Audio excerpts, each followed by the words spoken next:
Eat That Frog by Brian Tracy. 21 Great Ways to Stop Procrastinating and Get More Done in Less Time. This book helps readers understand the importance of managing our priorities and contains many highly practical and easy to implement suggestions for improving our effectiveness and ultimately to achieve our goals.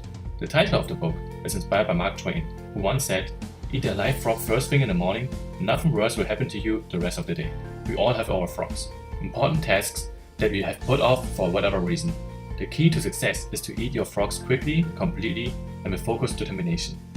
Overall, the book includes 21 key suggestions. Number 1. Set the table. Before you begin working, it is vital that you decide exactly what you want to achieve. Clarity is essential for prioritizing tasks and eliminating procrastination. This chapter emphasizes the vital importance of setting and writing down goals to achieve success. The chapter includes a simple 7-step model for goal setting. Number 1.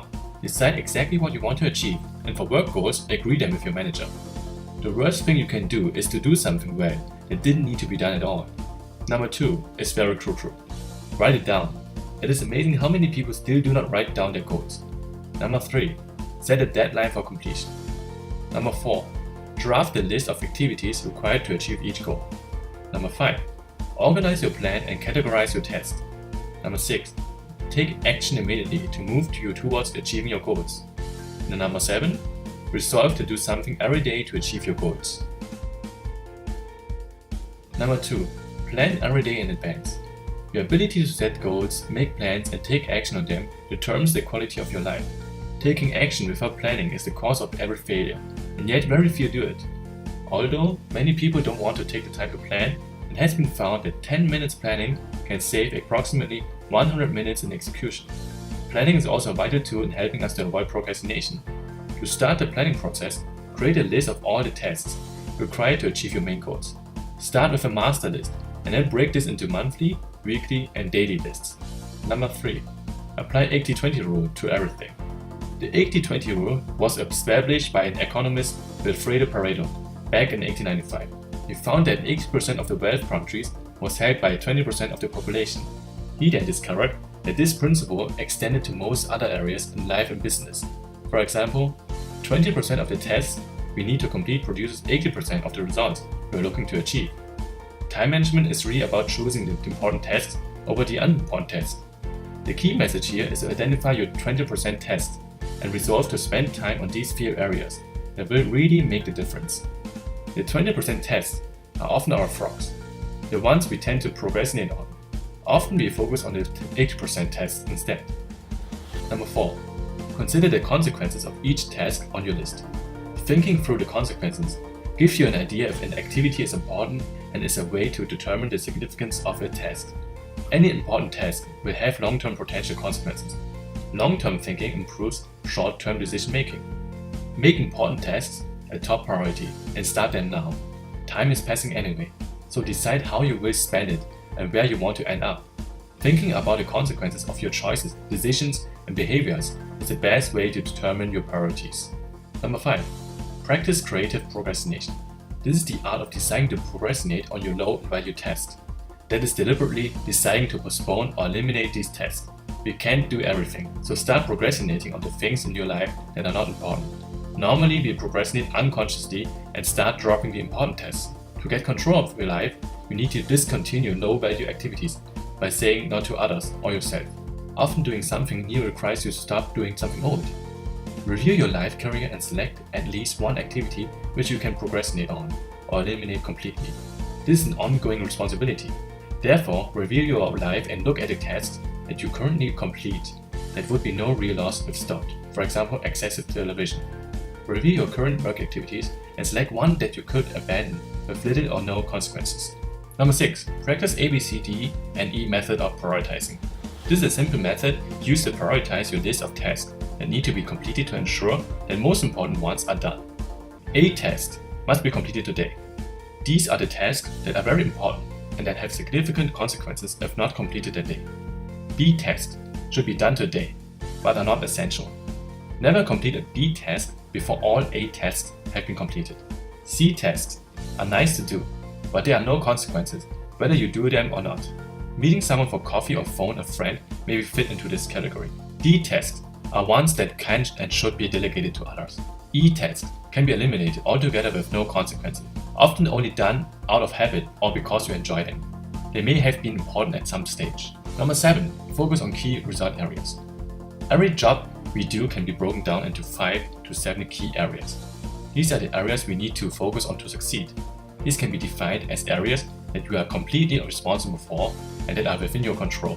In your job, these are the areas that will affect your pay and your ability to be promoted. Therefore, you should agree your key areas with your manager. A good question to ask is, why am I on the payroll? Your weakest key area will set the standards that you will achieve. A weakness in one area can drag you down and result in failure overall.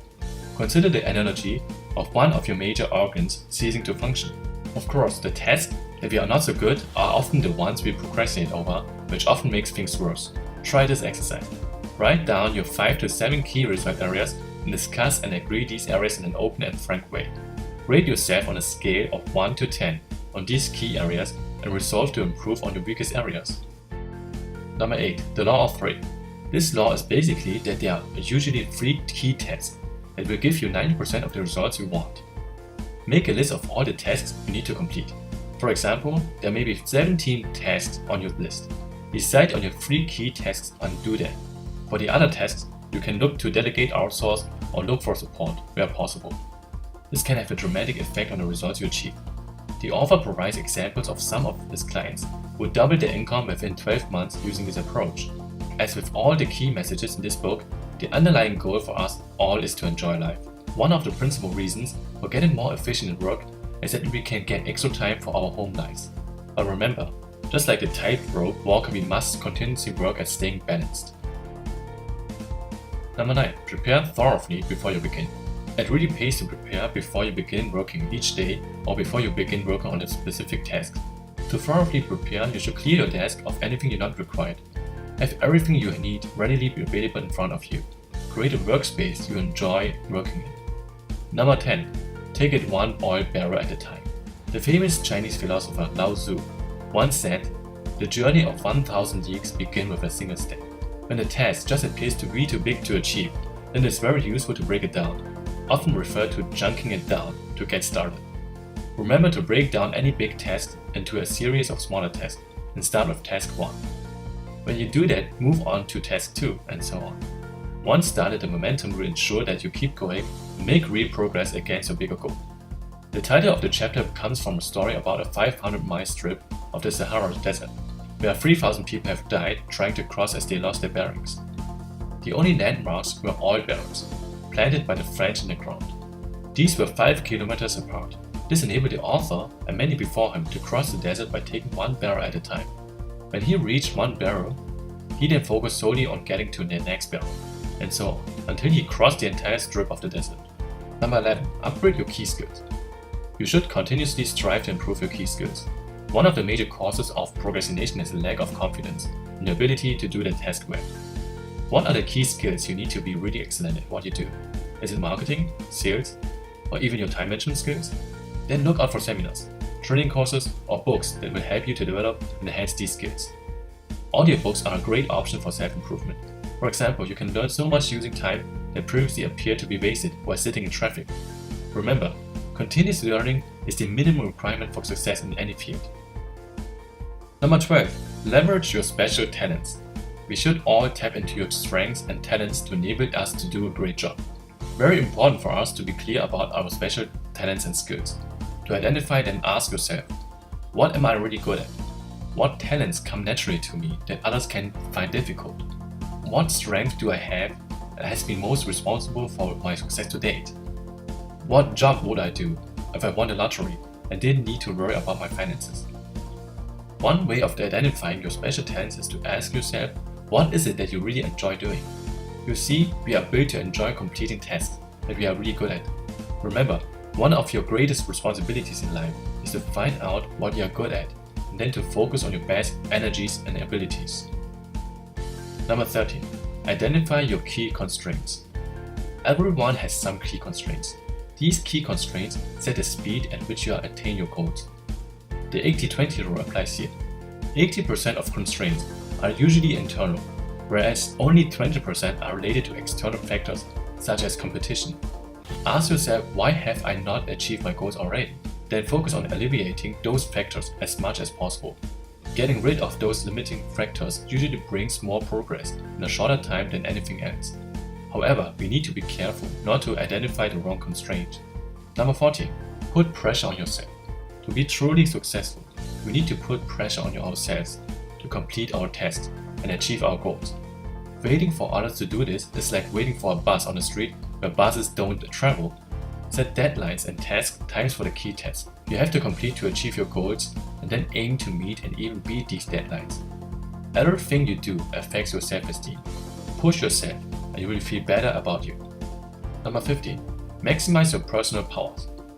This is about increasing our energy levels to improve our overall performance. Physical, mental, and emotional energies make up your personal performance and productivity. So guard and nurture your energy level. Rest when you need to. When you're rested, you get much more done. A general rule is that productivity tends to decline after about 8 to 9 hours. Identify the times you are at your best and use that time to work on your frogs. Take time out to rest, rejuvenate, eat well, and exercise. Number 16. Motivate yourself into action. Being positive and optimist will make a big difference to your success levels. And anyone can become an optimist. Coach and encourage yourself. How you talk to yourself determines your emotional response. In study after study, psychologists have determined that optimism is the most important quality you can develop for personal and professional success and happiness.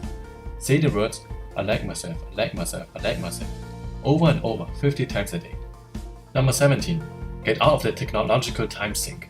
The message here is to make technology your friend and not your enemy. People are being controlled more and more by their mobile phones, emails, the internet, etc. As a result, we never switch off and relax. Email can consume a huge part of a person's day. Remember, the 80-20 rule applies here. 80% of our emails have no value. Of the 20% that do, 80% of these require no immediate action. Remember, to make technology a help rather than a hindrance. If you let it control your life, it will only add to your stress levels. Try this exercise. For 1 day per week, completely turn off your smartphone and don't check your message or emails. Number 18. Slice and dice the task.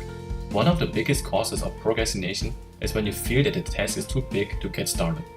When this happens, we tend to avoid completing the task and doing smaller, less important tasks instead. Using the salami slice technique, cut the task into manageable slices. By breaking down your big task into a number of small tasks, you get to complete or finish more tasks. We feel happier and more powerful when we start and finish a task, because endorphins are released. The bigger the task, the bigger the sense of accomplishment. Another technique to avoid procrastination on a large task is called the Swiss cheese method. You punch a hole in the task by spending a specific amount of time on a task. Often after you have got started and spent 30 minutes on a task, you will want to continue and make even more progress, or even perhaps complete the entire task. Number 19. Create large chunks of time. This principle is about scheduling time to work on large tasks. To make significant progress on your tasks, you need blocks of high value, high productivity time. The key is to plan your day in advance and schedule fixed blocks of time, especially for things you don't enjoy doing. Make an appointment with yourself. Sounds a lot like principle 2. Plan every day in advance. Eliminate distractions and work non-stop. Number 20. Develop a sense of urgency. The basis of this principle is to be action-oriented. A sense of urgency is an inner drive and desire to get on with the job quickly and get it done fast. Take the time to think, plan, and set priorities, then work them. Create a mental state of flow, which is the highest human state of performance and productivity. In the flow state, you feel elated, clear, calm, efficient, happy, and accurate. Everything you do seems effortless. You function at a higher plane of clarity, creativity, and competence. You are more sensitive and aware. Last but not least, number 21. Your ability to select the most important task to begin it and then to concentrate on it single-mindedly until it is complete is the key to high levels of performance and personal productivity. What this idea means is that when you start on a task, you continue on it without allowing any interruptions until it is 100% complete. If you are interrupted momentarily, then repeat the mantra: back to work, back to work, back to work, back to work. The more you discipline yourself to working non-stop on a single task, the more you move forward along the efficiency curve. You get more high-quality work done in less time. Thank you guys for watching it. If you find this useful, please like and subscribe to our channel for more practical advices.